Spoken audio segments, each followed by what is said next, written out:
We all hear that to achieve financial independence, retire early, you need to invest the max amount of money into all of your retirement accounts. But what if you wanted to save less money and still achieve FIRE without being lean FIRE? In this video, I'm gonna go through different ways to invest less money into your retirement accounts and still come out ahead so that you can reach financial independence or early retirement a lot faster than the average person. Hey, I'm Jarrad with an A, and on this channel, we like to talk about all things personal finance and investing, and we like to have a little bit of fun in the process. I want to mention real quick that you should still be investing money into your retirement accounts, but you could potentially have to invest less if you do some of the things that I mentioned. For example, I'm taking advantage of a few of these things, but I also invest in my 401k and HSA through work, and I also invest in my IRA and taxable accounts through M1 Finance. Link to my M1 Finance videos are in the description if you're interested. The first way to invest less for FIRE is by getting your health in order right now. Now, this goes for your physical, nutritional, and mental health. I like to call it the trifecta of living a healthier life. Think of it like the same kind of preventative maintenance with your car. So an oil change or tire rotation, but for that little meat suit that you carry around every single day. The less that you're in and out of the doctor's office for things that are in your control, the more money that's gonna stay in your pocket. Too often people talk about investing for financial independence or early retirement and only focus on the money side. Now, I agree that the money side is a big hurdle that needs to be addressed. It has to be. But let's not forget about what's going to give you the ability to live a longer life where you can actually still be active. Because if you have a bunch of money and your health is absolute garbage, it's trash, then was it worth accumulating all of that wealth and putting all of that time into accumulating all of that wealth? No. When it comes to your physical health, you don't have to do anything wild and crazy, so don't freak out on me. I'm not suggesting that you go do some powerlifting or bodybuilding or CrossFit or any kind of training like that. The simplest way to explain it to you is to focus on at least having some sort of strength, flexibility, stability, and endurance, and you will be just fine. Here's a quick physical fitness check. If you get super out of breath going up, we'll say 6 to 8 flights of stairs, then you are out of shape and you need to get your butt back in shape before you hit 5. When I run Spartan races, I see way too many people with disabilities out on the course getting after it, which reminds me that people like you and I have zero excuses. On the contrary, I see people in my daily life that are in their 30s, 40s, or 50s who move around like they're 100 years old. It is sad, and if this is you, then you should absolutely be ashamed of yourself. Yes, I'm publicly shaming you, so go find your safe spaces, because this channel right here is not going to sugarcoat it for you, and I'm not going to beat around the bush. I made a whole video on affordable pieces of workout equipment and workout programs that you can use to get in a really good and effective training session inside and around your house or apartment. I'll have a link to that video down in the description for you to check out after this video. Next is your nutritional health. Take your hands out of that Cheeto bag, rinse off those fingers, and wipe the Cheeto dust off of your phone screen or keyboard, because it's not good for you. Bad food is a little too easily accessible, so this can get out of control really quickly if you're not careful. I'm speaking to you from experience, because I have a horrible relationship with food. So this is something that has to be constantly at the top of my mind every single day. Because this has been a huge problem for me in the past, I've had to create systems and processes in my life to keep it in check. I made a video sharing my methods. If you want to check it out after this one, link to that video is in the description. Another thing you need to do to get ahead of this nutritional health is to find out if there are any health issues that run in your family. Hereditary things like heart disease, high blood pressure, diabetes, and things like that can be really easy to get ahead of by fixing your diet if you know about them right now. The goal is to not need prescribed medicine to fix that crappy diet of yours, because eating more healthy can be more beneficial without the side effects. Plus, eating healthy fixes the actual problem as opposed to using the medication to mask the underlying issue. Just a disclaimer, I am not a doctor. I don't play one on the internet. I know that some people need to take medication based on their specific situation that's out of their control, and that's fine. So check with your local drug dealing doctor before taking any of my health advice. Hey, it's me.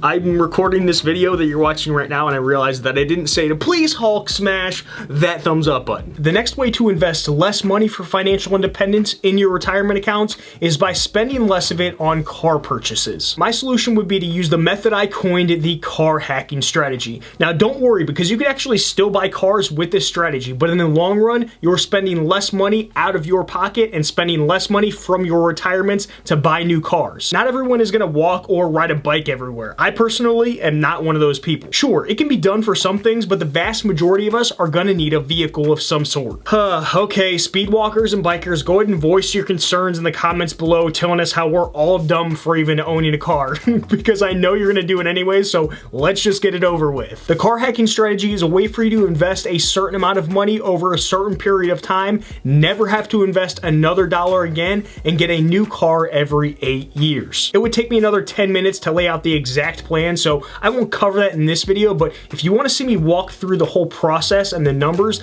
then I'll leave a link in the description to that video. I'm in the process of working through this strategy in my personal life right now. Maybe I'll make a future video updating you on how it's going, so make sure you hit that subscribe button and the notification bell. The next way for you to save less for financial independence is by moving somewhere else, and there's actually 2 different ways to do this. No, I'm not suggesting you move back into mom and dad's basement. I've already heard enough of those stories about how more and more millennials are living with their parents nowadays. That's insane to me, so let's not contribute to that problem. Let's be honest though, housing has been and will continue to be one of the most expensive things that we all have to spend our money on. If you want to invest less for FIRE, then you'll need to find a way to stretch your dollar just a little bit further in this particular area. The first way is to move to a different country where it's a lot more affordable to live. This is usually called geo-arbitrage, aka geographical arbitrage. It's essentially where you take advantage of the difference in cost of living between 2 different geographical locations. Since wages are higher in the US compared to the country you'd move to,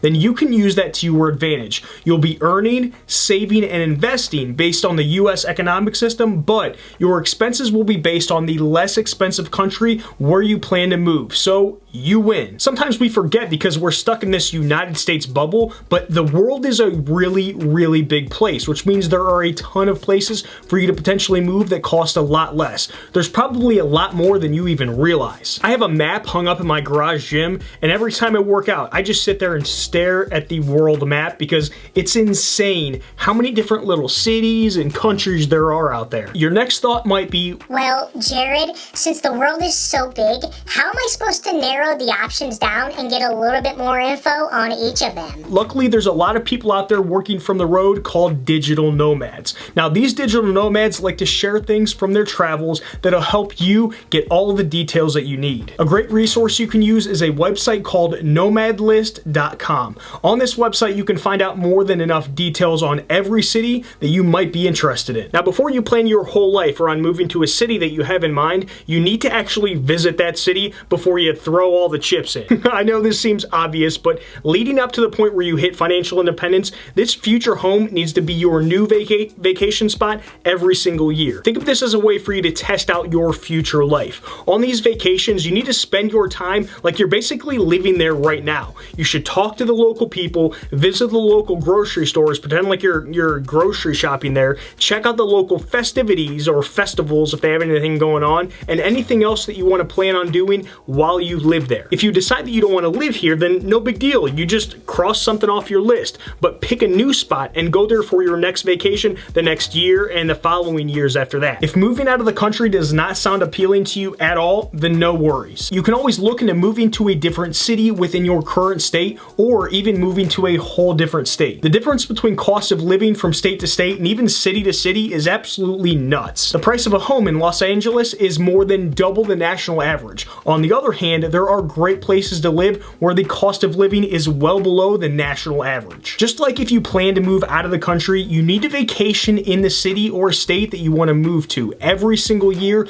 leading up to your FIRE date. Another bonus with moving to a different state is that if you choose the right one, then you could completely bypass paying state taxes on your retirement income. Now, there's currently 12 states in the United States that will not touch your pension, they won't touch your 401k or your IRA. The bottom line is if you want to invest less money for financial independence and you live in a city where the costs are above average, then you need to plan on moving, period. If you don't want to move, then you'll need a little bit more money to achieve FIRE. The next way to invest less for financial independence is by doing something about your current housing situation. One thing you can do is downsize your current home sooner rather than later. If you're single or a couple, then this should be pretty easy to do because you don't need that much space anyways. If you're a couple and plan on having kids, then the last thing you need to be doing is getting a bigger place before you actually have that baby. In my opinion, you should wait until the absolute last minute to get a place where you need more than one bedroom. Now, if you're a family, then this could be a little bit more tricky, but not unattainable. Parents, the first thing you need to do is get your darn kids out of the house as soon as possible once they're old enough. I know you love little Timmy so much and you want the best for him, but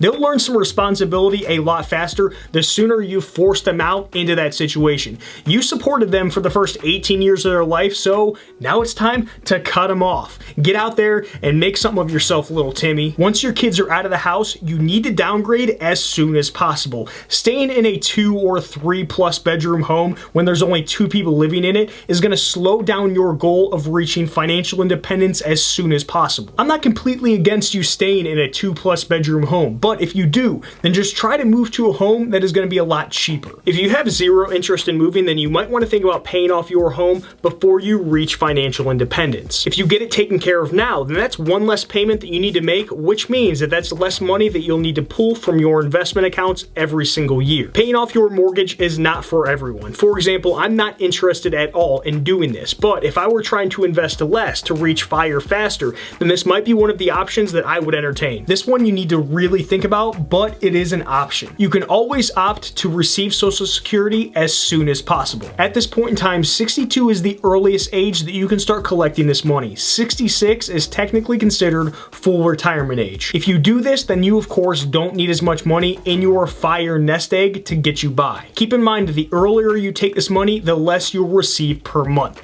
As of right now, taking the payout at 62 will net you 25% less than if you took the money out at the age of 66. Deciding to do this is all dependent on you and your situation. Another thing to note is that for us younger people, the millennials and younger, the retirement age has the potential to change, which could either increase the age from 62 to who knows what, or they could change that 25% less to 30% less or something higher. I personally do not have very much faith in these lifetime politicians fixing any of this because they are all a bunch of idiots who are only doing what's best for their re-election, which is why I do not include any sort of Social Security money into my retirement planning. I could rant about this all day, but it's not going to do anybody good. Jarrad's sitting here whining on the internet, so I'm going to stop right there. Having all of your money invested in the stock market might freak you the heck out, and I get it, but you're going to have to do something to grow your money at a faster rate than what it earns if it's just sitting in a high yield savings account. One of the best ways to invest less in the stock market but still get decent returns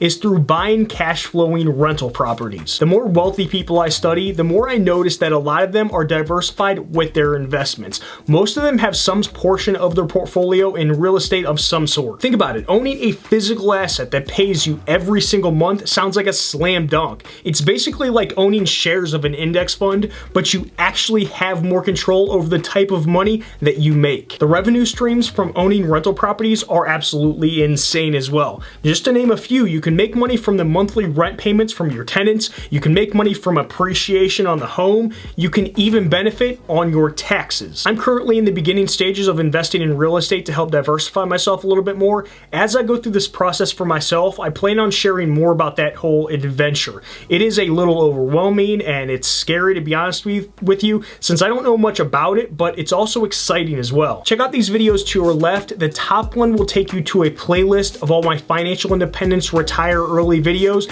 The bottom one will take you to a video I made on how I save and invest 70% of my income. Check out the links in the description to more resources and playlists to help you out with all of your personal finance and investing needs. Make sure to Hulk smash that thumbs up button. I'll see you in the next one, friends.